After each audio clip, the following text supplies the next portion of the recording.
Vamos abrir as nossas Bíblias em Lucas, no Evangelho de Jesus Cristo, segundo escreveu o médico Lucas. Jolinha. Agora é a palavra.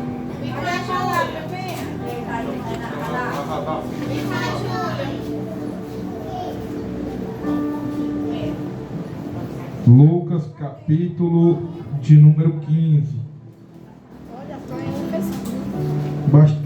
Passagem bastante conhecida, é o famoso feijão com arroz, né? Todo mundo já conhece esta passagem. A gente vai estar lendo aqui Lucas, capítulo de número 15, o versículo do número 20 ao 24. Lucas, capítulo de número 15, o versículo do número 20 ao 24, que diz assim a palavra de Deus. Todos encontraram? Amém. Amém, glória a Deus. Diz assim a palavra de Deus: E levantando-se, foi para seu pai. E quando ainda estava longe, viu seu pai e se moveu de íntima compaixão, e correndo lançou-se-lhe ao pescoço e o beijou. E o filho lhe disse: Pai, pequei contra o céu e perante ti, e já não sou digno de ser chamado de teu filho. Mas o pai disse aos seus servos: Trazei depressa a melhor roupa, e vestindo-lhe e pondo-lhe um anel na mão e sandália nos pés, e trazei o bezerro cevado e matai-o, e comamos e alegremo-nos, porque este meu filho estava morto e reviveu, tinha se perdido e foi achado. E começaram a alegrar-se. Amém? Podem sentar-se, glorificando o nome desse Deus, que Ele é digno de toda a honra e de toda a glória. Aleluia. Glória a Deus. Louvado seja o nome do Senhor Jesus. Esse texto que a gente leu aqui, ele é bastante conhecido. Texto onde vai falar a respeito do filho pródigo.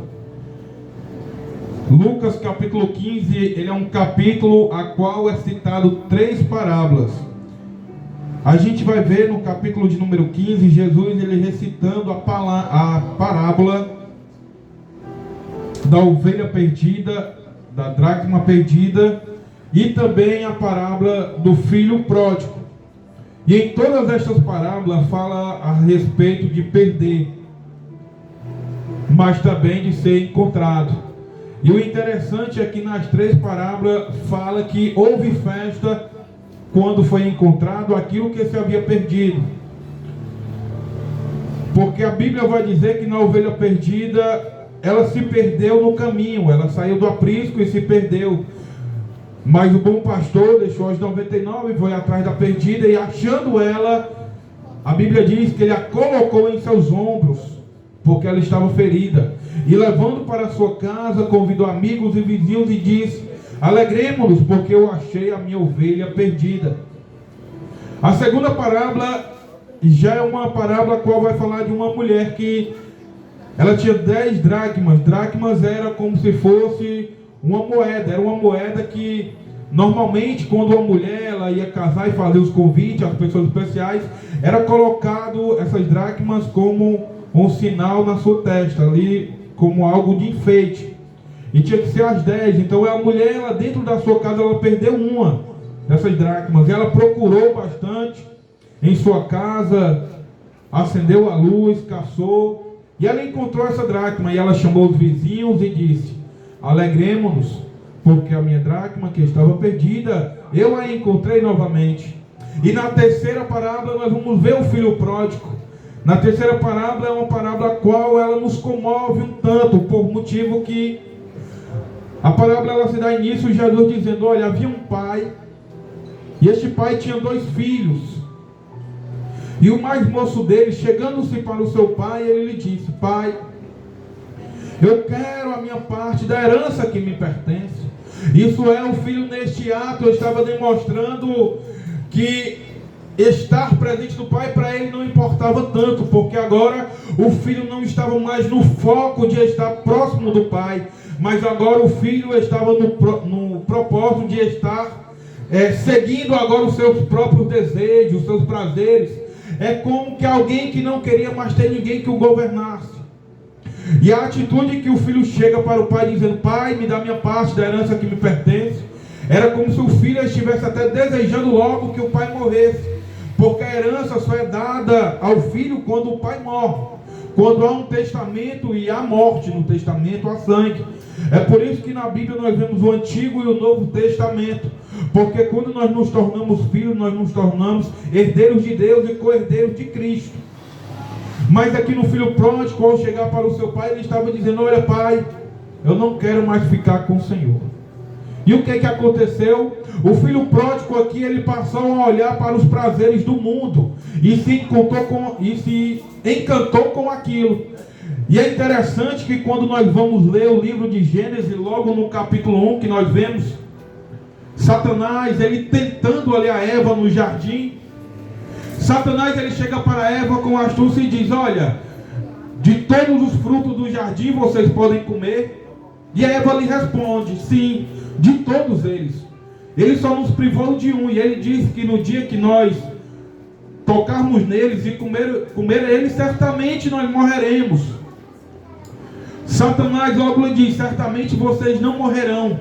Mas o Senhor, ele não quer que vocês comam, porque senão vocês se tornarão semelhantes a ele. Veja que o desejo de Satanás no céu, ele caiu de lá porque ele quis ser semelhante a Deus. E o desejo que ele tinha no coração, agora ele estava querendo colocar na mulher o mesmo desejo de ser semelhante a Deus.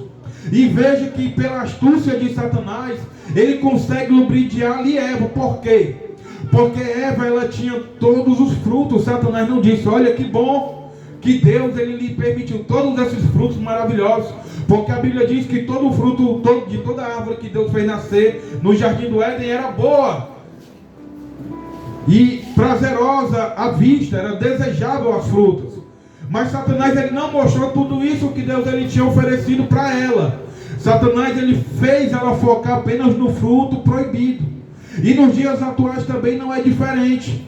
Satanás, ele lubridia a pessoa, fazendo a pessoa olhar para as coisas do mundo como se fossem boas. Uma cervejinha no final de semana, onde você vê 2, 3 pessoas sorrindo e alegres, porque ali Satanás, ele consegue lhe mostrar apenas o sorriso naquele rosto, naquele dia e naquele momento, mas a frustração dentro de casa ele não mostra. A destruição, a devastação que aquilo causa dentro do lar, Satanás, ele não mostra isso. E nós vemos tanto a astúcia de Satanás que ele consegue enganar uma multidão que sabe que a droga destrói, mas cai na droga. Sabe que a bebida destrói, mas continua na bebida. E por quê? Porque os olhos saíram daquilo que o pai lhe ofereceu e agora está focado apenas nos prazeres que Satanás tem lhe oferecido. E isso foi o que o filho pródigo, ele fez aqui nessa atitude dele. Ele estava na casa com o pai, tinha todos os privilégios que podia ter, o amor do pai, mas ele passou a olhar para as pessoas do mundo. E isso é um perigo.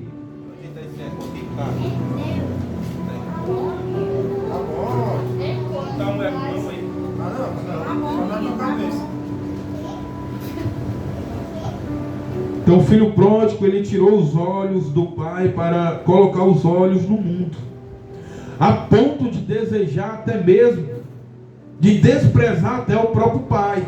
E não venha me dizer que não é verdade, que muitas das vezes quando estamos no mundo, não desprezamos às vezes a nossa própria família pelo nosso próprio prazer. Que isso acontece. O filho pródigo, falando isso para o pai logo lhe diz: olha, é teu. O pai reparte entre os dois a herança de cada um, e o pai dá ao filho mais novo. E o filho mais novo recebe o que era a parte dele. E agora ele foi para uma terra distante da casa do pai. Ele não quis nem mesmo ficar perto do pai, mas ele foi para distante. E aqui a Bíblia ela vai dizer que indo ele para distante, aqui no versículo de número 14, ele vai dizer: e havendo ele gastado tudo, houve naquela terra uma grande fome, e começou a padecer necessidade. Veja bem, o filho pródigo, ele estava na casa do pai, tinha vários benefícios e privilégios que só o pai oferece. Mas quando ele sai para o mundo, logo que ele sai com a herança do pai, logo ele sai com muitos amigos. E a Bíblia diz que ele gastou tudo em festas, com os amigos e com as prostitutas, com as meretrizes. Porque o que Satanás ele consegue oferecer para o homem são apenas estes prazeres. Satanás ele não tem muitas armas para derrubar o homem. Você vê que quando Satanás ele foi sentar Jesus, a primeira coisa que ele disse foi: olha, se tu é filho de Deus, transforma a pedra em pão. Jesus estava com 40 dias sem comer. Ele sabe como trabalhar e sabe como usar. Ele dá aquilo que você quer e que você precisa. Jesus disse: não, eu conheço a palavra. Lá está escrito que o homem não é feito só de carne não, o homem tem alma. E também está escrito que nem só de pão viverá o homem, mas de toda a palavra que sai da boca de Deus. Aí Satanás ele tenta de novo e diz: se tu é filho de Deus, pula daqui para baixo, porque está escrito, tu não acabou de usar a Bíblia, está escrito que Deus dará ordem aos seus anjos, para que ao teu respeito te guardem, para que não tropeces com o teu pé em pedra alguma. Porque como Satanás viu que Jesus ia usar a palavra para se defender, Satanás também quis usar a palavra para atacar. Era uma batalha de verdades. O que Satanás estava falando não era mentira. Estava realmente escrita no Salmo 91. Porém, o que acontece é que Jesus, ele conhecendo a Bíblia, ele diz: olha, realmente está escrito o que tu disseste, mas também está escrito que nem só de pão viverá o homem. Também está escrito: não tentarás ao Senhor teu Deus.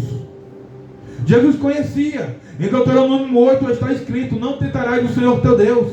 Ele sabia que se ele pulasse de lá, ou caísse de lá, estando no propósito de Deus, Deus enviaria anjos e o guardaria. Mas se ele se jogasse, ele estaria tentando a Deus a fazer aquilo que ele queria. Então Jesus diz: olha, também está escrito: não tentarás ao Senhor teu Deus.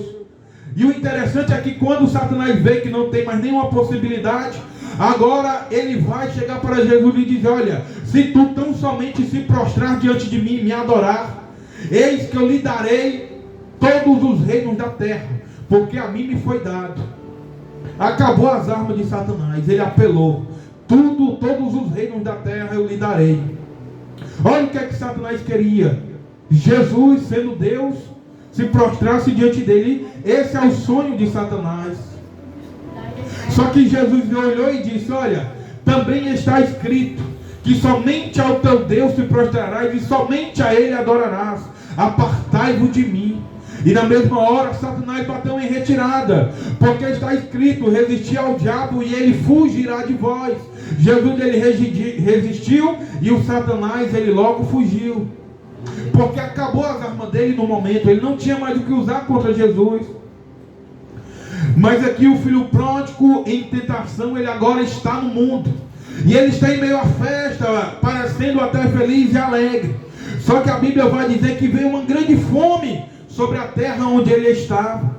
Porque não esteja você achando e acreditando que vai andar neste caminho longe do Senhor e vai dar certo, que não vai, e não deu para ninguém. Satanás ele pode até te enganar dizendo: não, tu não faz nada de errado, não precisa tu aceitar Jesus não, que está tudo bem. Não está tudo bem. Jesus, ele é o caminho, a verdade e a vida. Sem ele ninguém verá Deus. Você pode ser a pessoa mais caridosa do mundo, você pode fazer doações de milhões para instituições aí, mas se você não confessar ao Senhor Jesus Cristo, esquece o céu. Ninguém vai para o céu porque é bom. Nós vamos para o céu porque somos pecadores e cremos que o Filho de Deus se revelou e morreu na cruz para nos justificar dos nossos pecados. É por isso que Paulo vai dizer que nós não somos salvos pelas nossas obras, para que nós não venhamos se gloriar, mas somos salvos em Cristo Jesus, quem nos justifica na cruz do Calvário. É por Ele, irmãos. E aqui é interessante que o filho pródigo, ao ter a fome, os amigos que ele tinha na volta sumiram, desapareceram. O texto agora mostra o filho pródigo só, padecendo fome, de tal modo ele estava cuidando de porco. Deus em Deuteronômio dá ordem dizendo: olha, ao porco é um animal imundo, nele nem tocareis, e não comereis da sua carne. Só que o filho pródigo, na miséria que ele estava cuidando dos porcos. E aquele que não podia nem tocar em porcos outrora, agora estava desejando comer as bolotas que eram dadas para os porcos comerem. Todo caminho que é distante de Deus, ele vai te trazer dor, frustração e miséria. Não tem como. E por que você diz isso com toda convicção? A Bíblia diz que Deus é luz e não há nele trevas. Nós sabemos que nessa terra há dois reinos, o reino da luz e o reino das trevas. Ou você está na luz ou você está nas trevas. E quem anda na escuridão tropeça, quem anda na escuridão cai, quem anda na escuridão é como se estivesse andando em círculos, porque vive uma vida de frustração. A Bíblia vai dizer que a palavra de Deus, ela é luz para os nossos olhos e lâmpada para o nosso caminho. É o farol baixo e o farol alto. Você consegue olhar onde está pisando e consegue ver aonde vai chegar. É isso que a palavra ela nos oferece. Ela nos mostra que andando no caminho de Deus teremos uma vida abençoada. E ainda mostra onde nós vamos chegar. Onde, irmão? Nós vamos chegar no reino dos céus, na cidade santa, na Nova Jerusalém, aonde é o lugar que aqui você pode ser roubado, aqui você pode ser injustiçado, aqui pode ser caluniado, mas lá não. Pedro diz: nós que temos a esperança, aguardamos novos céus e nova terra, aonde habita a justiça. É por isso que Jesus disse: olha, lá ladrão não rouba, lá ferrugem não mina, lá o que eu tenho para vocês é algo tão maravilhoso, que a carta de Coríntios, 2 Coríntios, capítulo 2, versículo 9, vai dizer: olho não viu, ouvido nunca ouviu, e nem subiu ao coração do homem, são as coisas que Deus tem preparado para todos aqueles que o amam. É isso que Deus tem preparado. E Deus, ele é tão maravilhoso que a Bíblia diz que ele enxugará de nossos olhos toda lágrima, porque lá não vai haver dor nem sofrimento. E aqui o interessante é que o filho pródigo agora ele está sozinho, irmãos. Aqui o filho pródigo ele está desprezado. Veja o patamar que ele estava para o patamar que ele chegou. Ele estava na casa junto com o pai, tendo do bom e do melhor, comendo de tudo que ele precisava. Mas agora ele estava na miséria, em meio à lama, e desejando comer as bolotas do porco. Porque quando você olha para o mundo à volta, você vê homens agindo como zumbis, drogados, como eu outrora também já fui. Mas aí a Bíblia vai dizer que o filho pródigo estava nesta situação. Mas o interessante é que a Bíblia diz que ele então caiu em si. Escuta isso. Capítulo de número 15, versículo de número 17, ele diz: e tornando em si, disse. E tornando em si. E tornando em si quer dizer que outrora ele estava sendo lubrifiado pelos prazeres do mundo, estava sendo enganado. Aí quando ele caiu em si, ele olhou para si e viu a miséria. Meu Deus do céu, o que eu estou fazendo aqui? Outrora eu andava todo bonitinho, não tinha nada que me faltasse, mas agora eu estou aqui em meio a porcos, em meio à lama. Aí a Bíblia diz que ele caindo em si, ele disse: quantos empregados de meu pai têm abundância de pão, e eu aqui pereço de fome.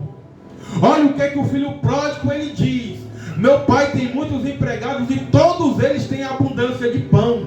Olha o que ele abriu mão, para onde ele foi, porque ele se deixou levar pelo prazer dele. Alguém que diga por aí: siga o teu próprio coração. Mas a Bíblia diz que o coração do homem ele é enganoso e mau. E quem conhecerá o coração do homem? Não tem como, irmãos.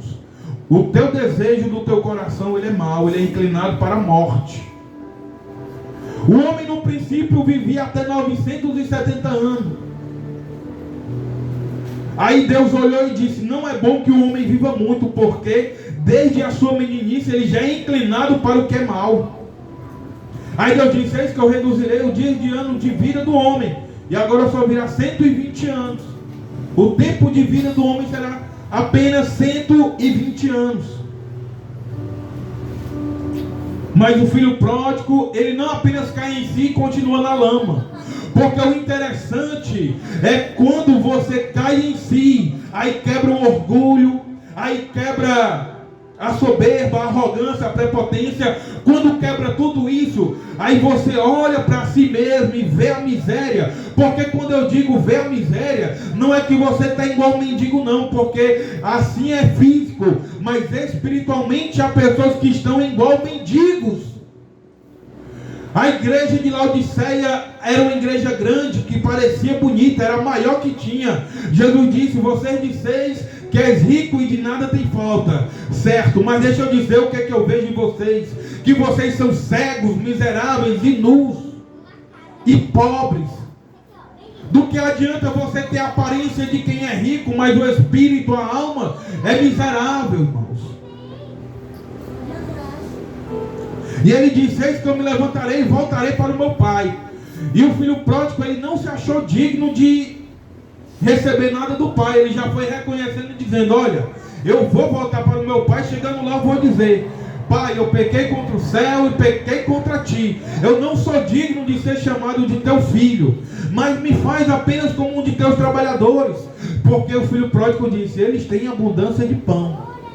Só que o mais interessante nessa história é ao ver como o pai ele se alegra ao ver o filho. Porque conforme o texto vai nos dizer, aparentemente a parábola onde Jesus conta, o pai já era um senhor de idade, que tinha 2 filhos. Mas quando o filho pródigo está voltando, você já viu um cachorro quando faz algo errado e está voltando porque não tem para onde ir? Foi o filho pródigo, o rabo entre as pernas e as orelhas murchas. E ele vinha andando ali. Aí quando ele olha, ele vê o pai. Onde é que o pai estava? O pai estava na porta, esperando o filho pródigo, olhando todos os dias, querendo que o filho voltasse para casa. Aí a Bíblia vai dizer que o pai um dia olha e vê o filho vindo, como um cachorro que não tinha para onde ir, com as orelhas murchas e o rabo entre as pernas. Só que o pai, a Bíblia diz que o pai, ele viu o filho vindo naquela miséria e ele correu na direção do pai. Ou o pai correu na direção do filho. Eu imagino que quando o filho olhou para o pai ao longe, o filho ele parou e disse: meu Deus do céu, qual é a cara que eu vou falar com ele? Essa foi a atitude do filho. Mas a atitude do pai foi essa. O pai, quando viu ele ao longe, o pai correu na direção do filho. E chegando até ele, abraçou ele e disse: olha o que o pai disse. Quando o filho falou para ele: pai, eu pequei contra o céu e contra a ti, eu não sou digno de ser mais chamado de teu filho. Aí o pai olha para ele, o pai não dá importância porque ele diz. Porque o pai, quando ele te chama, o pai, quando ele te quer, o pai, quando ele te espera, ele não quer te esperar para te julgar pelo que tu fez ou criticar pelo que tu fez, não. Mas o pai, ele quer te renovar. O pai, quando ele olha para o filho, ele olha o filho vê.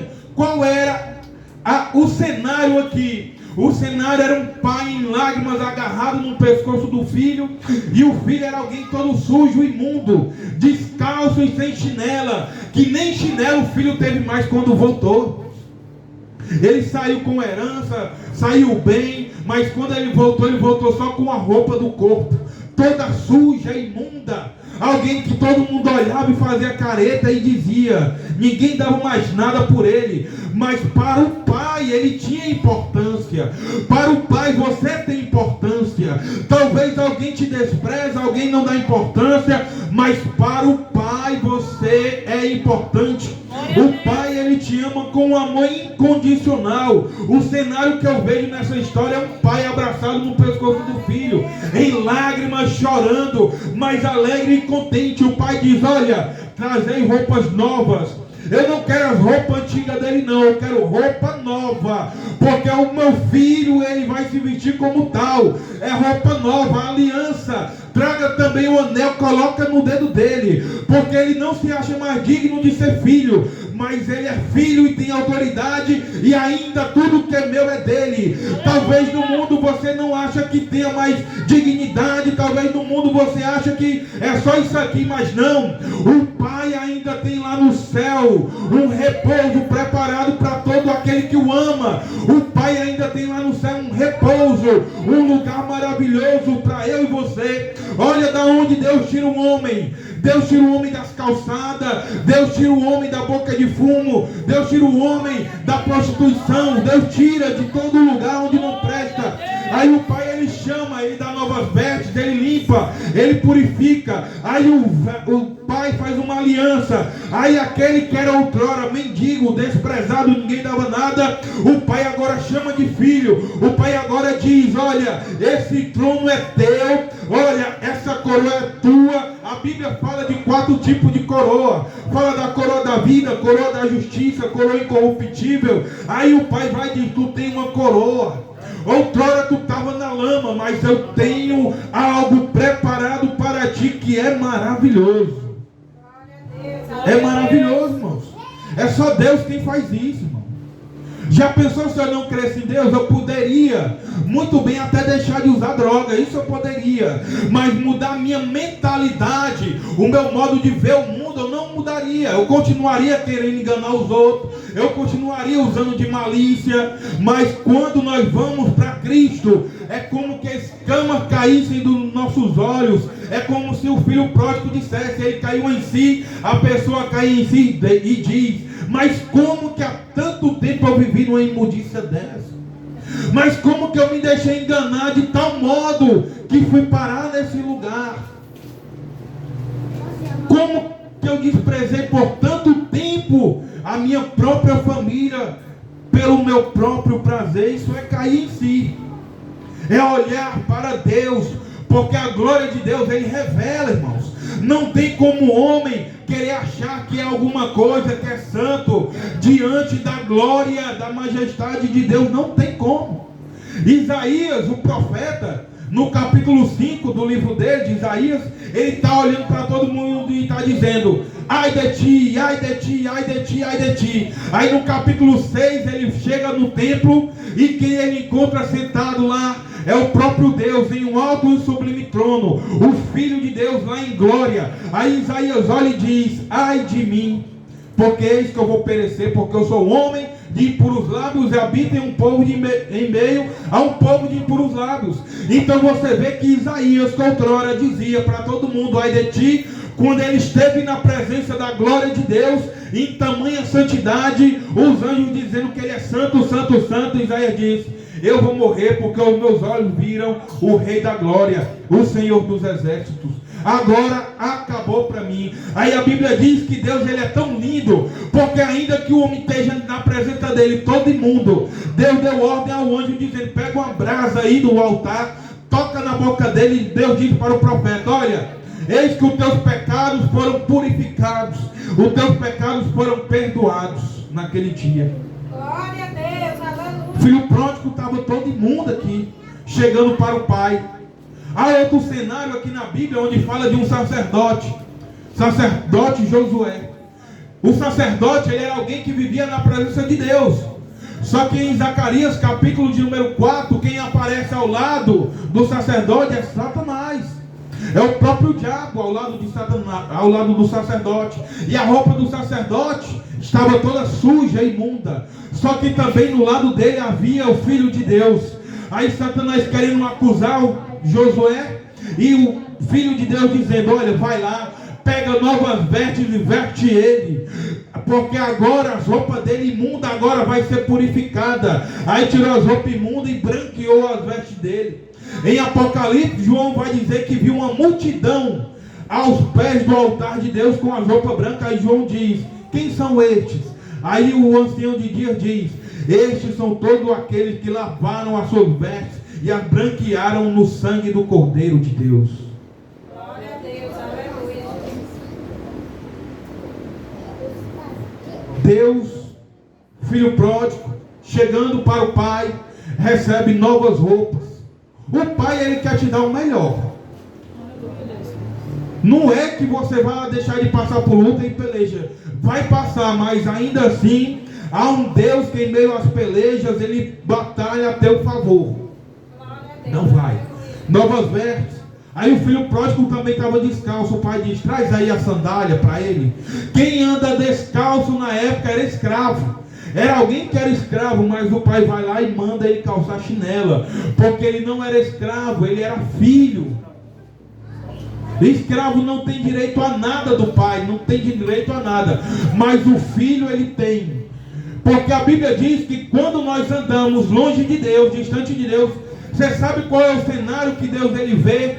O homem quando está longe de Deus, o cenário que Deus vê o homem é em trevas, é filho do pecado, é herdeiro também, mas é da ira de Deus, porque a Bíblia diz que o homem todo dia ele peca contra Deus, todo dia acumula ira para si diante de Deus. A Bíblia diz, isso aqui é o que o mundo ele oferece. A Bíblia diz que no mundo nós somos filhos da condenação. Só que quando estamos em Deus, nós somos filhos da salvação. Nós somos herdeiros de tudo aquilo. Olha o que é que Jesus disse: Pai, aonde eu estiver, eu quero que eles estejam também. Quando Jesus sentou no trono, Jesus disse: olha, eis que eu me assentarei no trono, e vós também se assentarão em tronos do meu lado. Isso é o que Deus tem preparado para nós. Mas há o inimigo de Deus, Satanás astuto, enganador e mentiroso, que ele consegue lubrificar o homem e fazer o homem acreditar que do jeito que está, tá bom. Verdade. Porque ele é enganador, ele é mentiroso. Mas por trás de tudo isso, ele tem um plano. Ele tem uma malícia, ele tem algo para querer destruir a vida, a família, ele tem. Mas a Bíblia diz que bem-aventurado é aquele que deposita no Senhor toda a sua confiança. O mais lindo aqui é que o filho é recebido com festa. Alguém que vem indigno de ser recebido, agora ele é recebido com festa. Agora ele é recebido. Jesus ele vai dizer: assim também haverá festa no céu por um pecador que se arrepende dos seus pecados. Deixa eu repetir, que você não estava prestando atenção não, vou repetir. A Bíblia diz que assim como teve festa na ovelha perdida, assim como teve festa na dracma perdida, assim como teve festa quando o filho pródigo voltou, também tem festa no céu como um pecador se arrepende do erro do seu pecado. E a Bíblia só vai falar que há festa no céu em dois motivos: é quando o pecador ele se arrepende, e quando a igreja ela for arrebatada, quando ela se encontrar lá no céu com o noivo. A Bíblia diz que Deus olha para nós e vê a esposa. A igreja ela é chamada de esposa do Cordeiro, mas quando for arrebatada haverá as bordas do Cordeiro. Aqui na terra, na época em que Jesus ele fala isso, ele vai falar das bordas do Cordeiro, dizendo que na época era festa de 7 dias. Nós não temos condição para dar uma festa de 7 dias, né? Mas na época era 7 dias de festa. Eram 7 dias de festa. Na época judaica, lá era assim. Aí Jesus disse que lá no céu também vai ter festa. Quando nós chegarmos lá, por quê? Porque é o encontro da esposa com o noivo, haverá as bordas do Cordeiro. Jesus ele deixa claro isso na última ceia. Jesus ele disse assim: olha, esta é a última ceia que eu vou cear aqui convosco. Aqui, mas lá no céu nós vamos cear novamente. Lá no céu ainda vai ter festa. Lá no céu ainda vai ter alegria. São dois reinos O reino do céu e o reino das trevas são dois caminhos, o caminho largo e o caminho estreito. Um leva à perdição e o outro leva à vida. São duas escolhas, uma decisão que você precisa tomar. Se você não tomar essa decisão, você pode perder algo maravilhoso que está preparado para você, e você pode ganhar algo horrível que também está preparado, não para você, mas a Bíblia diz que para Satanás e os seus anjos. Como Jesus ele fala em Mateus capítulo 25, dizendo: olha, naquele dia os que estiverem à direita, ele dirá: vinde benditos de meu Pai, para o reino que está preparado para vocês desde o princípio do mundo. Mas para os que estiverem à esquerda, ele vai dizer: apartai-vos de mim, malditos, vós que praticais a iniquidade. Veja que Jesus ele diz: praticais a iniquidade. Por quê? Porque Jesus ele continua dizendo: para o lago de fogo preparado para Satanás e para os seus anjos. Então o lago de fogo, o lugar de tormenta, não foi preparado para homem. Esse lugar a Bíblia chama de segunda morte. É horrível. Jesus, quando vai falar disso, ele diz: olha, se o teu membro do corpo te faz pecar, é melhor que arranque e jogue fora. É melhor entrar no céu faltando um membro do corpo, do que com todo o teu corpo seres lançado no fogo eterno. Porque Jesus diz que lá o germe nunca morre, lá o fogo nunca apaga. Lá o tormento sobe pelos séculos dos séculos, de dia e de noite. É um lugar horrível, onde nenhum homem sonharia em estar. É horrível este lugar. Mas, em contrapartida, o reino dos céus, o lugar que nos aguarda. É por isso que é maravilhoso ter um culto entre família, porque Jesus disse assim: olha, virão do Oriente e virão do Ocidente e sentarão comigo em uma mesa, com Abraão, Isaac e Jacó. Jesus está dizendo: olha, lá você vai estar conhecendo a quem estava do teu lado, você vai conhecer até quem você leu na Bíblia, quanto mais o teu irmão, quanto mais a tua mãe. Então a batalha da gente aqui nessa terra é para ganhar uns aos outros para Cristo, para que naquele grande dia eu possa sentar do lado e falar: e aí, Rocha, venceu, né? Estamos aqui na glória, na festa do Cordeiro na borda. É serafim, arcanjo, querubim voando de um lado para o outro e dizendo: glória a Deus nas alturas e paz para com os homens, porque nós fomos comprados e lavados. A Bíblia vai falar que lá no céu vai ter uma festa tão grande que vai estar todo tipo de anjo. A igreja vai estar lá, e a igreja vai ser aquela que vai dizer assim: onde está a morte, o teu aguilhão? Onde está o inferno, a tua vitória? A Bíblia diz que o aguilhão da morte é o pecado. A morte só tem domínio por conta do pecado, mas Jesus te justifica e te chama de santo. Aleluia! Glória a Deus! A Bíblia diz que lá nós vamos estar com coroa na cabeça.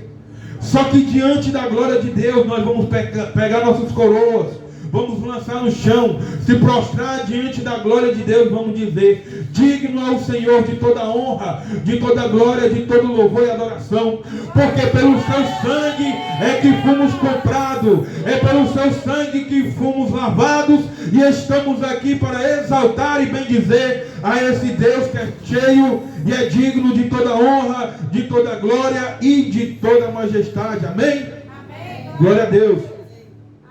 Eu não posso encerrar essa ministração, porque eu confesso que eu não iria trazer esse texto, mas foi o próprio Deus quem estudei ele hoje, porque eu não estava planejando trazer essa pregação a respeito do filho pródigo.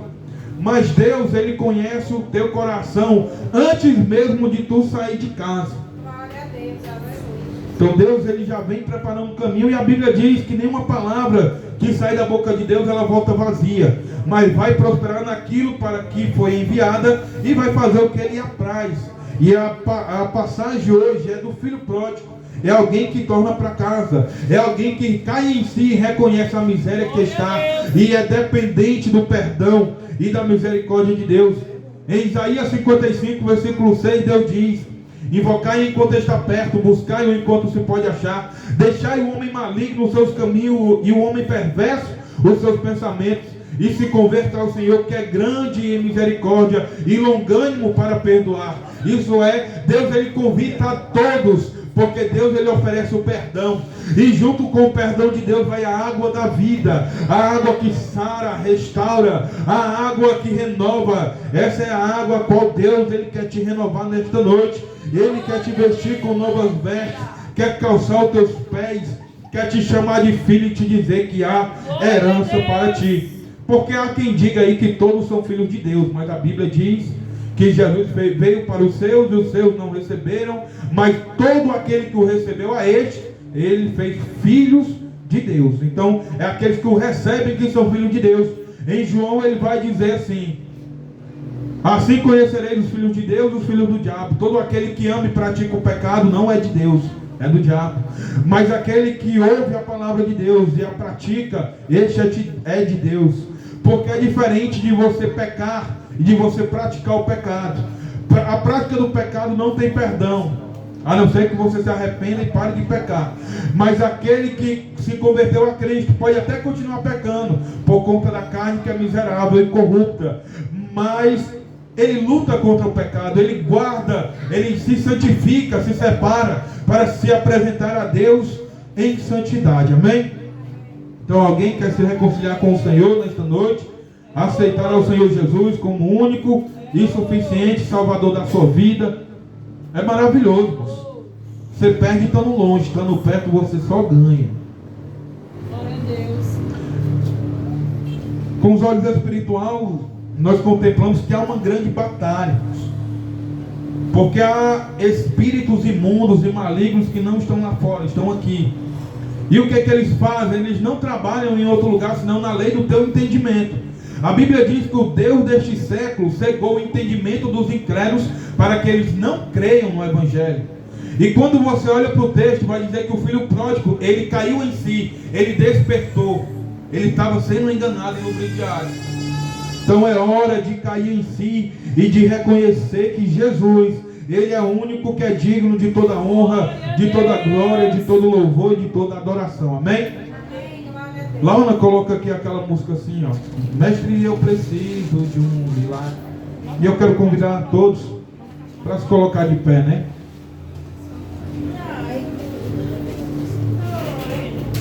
Para a gente fazer esta última oração, e que o Senhor, ele venha fazer um milagre na tua vida.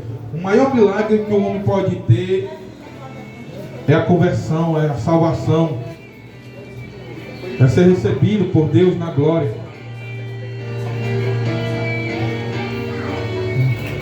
Vamos vir mais para frente, vamos, gente, vamos se unir aqui, orar todos juntos, meditando nesse louvor, porque o Deus que opera o milagre, ele está aqui.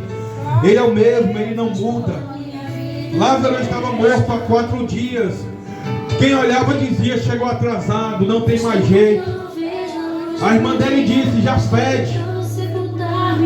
Mas Jesus disse: tem vida. O que para você parece perdido, não tem solução, para Jesus basta uma palavra, basta um toque para o milagre acontecer. Senhor nosso Deus e nosso Pai, Senhor, nós somos gratos a Ti, ó Pai, por este culto maravilhoso. Meu Deus, nós somos gratos a Ti porque o Senhor é quem tem trabalhado em meio às nossas famílias, ó Pai. Meu Deus, eu quero Te apresentar cada um, Senhor, nesta noite, meu Pai. Meu Senhor, eu Te peço, não permitas que o roubador de mensagem venha arrancar a mensagem que nesta noite foi plantada, Jesus. Meu Deus, mas que o Senhor continue trabalhando nos corações, ó Pai. Que o Senhor, meu Deus, continue operando, Senhor, grandemente em nossas vidas, ó Pai. Meu Deus, repreende toda a fúria do diabo contra nossas vidas, ó Pai. Meu Deus, vem nos abençoando, Senhor. Vem, Pai, ser sobre as nossas vidas, Senhor. Nós entregamos a Ti a nossa vida, ó Pai. Nós Te pedimos, ó Deus, pelo Teu milagre, ó Pai. Todos nós que estamos aqui, Senhor, queremos um milagre da Tua parte, meu Pai. Meu Deus, nós vemos, Senhor, Jairo buscando pela filha dele e recebendo. Nós vemos, Senhor, o centurião buscando pelo seu servo e recebendo, ó Pai. E nós também Te apresentamos aqui, Senhor, as nossas casas, a nossa família, Senhor. Meu Deus, nós Te clamamos, ó Pai, por cura, Senhor. Nós te clamamos, Senhor, para que o Senhor venha dar vida onde o inimigo acha que está morto. Meu Deus, que o Senhor venha operando, Pai, grandes coisas em nossas vidas, Senhor. Eu preciso tanto de um milagre. Opera, Pai, Jesus, tu és o Deus impossível. Oh, glória. A tua palavra diz que o Senhor habita em um alto e sublime trono, mas também habita no coração quebrantado, Senhor. Meu Deus, aqui há corações quebrantados diante de ti. Aqui há corações, Senhor, que buscam em ti um milagre, ó Pai. Meu Deus, vem fazendo, Senhor, grandes coisas em nosso meio, Senhor. Meu Deus, vem batizando com o teu Espírito Santo, ó Pai. Meu Deus, vem renovando, Senhor. Vem avivando os corações, ó Pai. A força que há em ti, oh Jesus poderoso, glorioso e soberano és tu, Senhor. Tu és o Deus que opera o impossível em nossas vidas, meu Pai. Meu Deus, o mundo olhou, Pai, o inimigo olhou e disse: eu vou destruir esta família, mas o Senhor chegou primeiro para dizer que vai dar vida. Obrigado, Jesus, por ser conosco, meu Pai. Obrigado pela tua presença, obrigado pela tua glória, obrigado pela manifestação do teu Espírito, oriente, canta na base, ele canta na base, canta na base, oriente, canta na base, Deus, que milagre, aleluia, oh glória, oh glória, oh glória, oh glória, oh glória, oh glória, vem tocando, Jesus, vem curando, Pai. Vem tocando, Jesus, vem libertando, Pai. Vem tocando, Senhor, vem tirando o mal, Senhor. Vem tocando, Senhor, vem tirando a ansiedade, depressão. Vem tocando, Senhor, vem dando uma boa noite no sono, meu Pai. Vem tocando, vem tocando, vem tocando, Jesus. Pai, o teu poder, Senhor, vem passando agora. Com o teu poder, Senhor, vem ressuscitando. Com o teu poder, vem sarando agora, Jesus.